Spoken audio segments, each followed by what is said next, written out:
to go back to my ex. He makes better rice. It's easier rice. I don't want to learn how to make a 5-course meal. People are lazy It's these scary. days to like get to know people. They don't want to get to know someone new because that's work.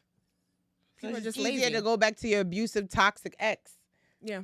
It's a level of vulnerability, and that's what people are scared of. They say it's hard. Well, I read somewhere that it's easier for people to hate than to love because loving takes a level of vulnerability, and no one wants to be vulnerable.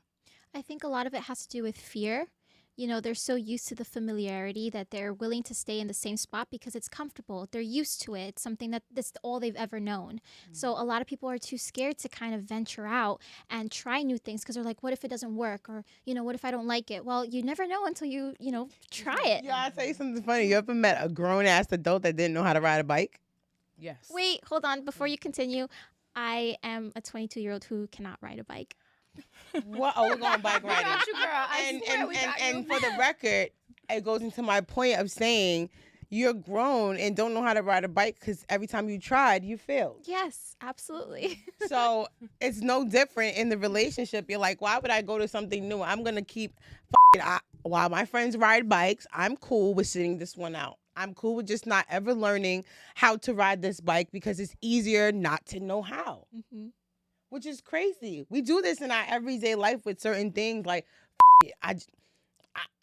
we were just talking about content creating. It's easier for you not to content create than to say, okay, I'm going to dedicate these 2 days to doing it. When you start getting in the groove of it and you actually start applying, it's really not that hard. It's easy when you start. I'm not gonna lie. I've been lazy in relationships before where I've totally neglected the work that needed to be done to make it super successful.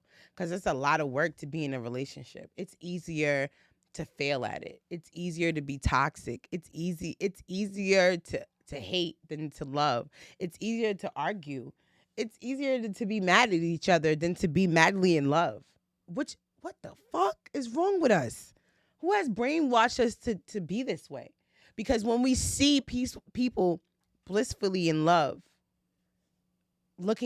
gazing into each other's eyes and saying, I'd rather be nowhere else than here, it's unbelievable to us.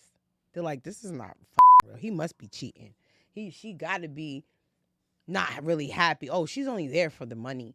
And it's like, we have conditioned ourselves to say that this can't be real because too much work goes into being in love. And I'm just convinced that majority of society is pure lazy. And that's why they can't find love. And that's why they can't find their ideal person. And that's why they can't stay in a healthy relationship because it's too much work. It's too much work to come to an agreement and say, even if we can't be together, we can co-parent because we have children and we have a common denominator, which is a child's health. It's easier for me to say, you, hate you, you're not going to see your child at all. And let's go back and forth to court. Court actually is more work and costs more money. It's cheaper to get along. Mm-hmm. It's cheaper to have a partner. It's cheaper to have someone to bounce ideas off of.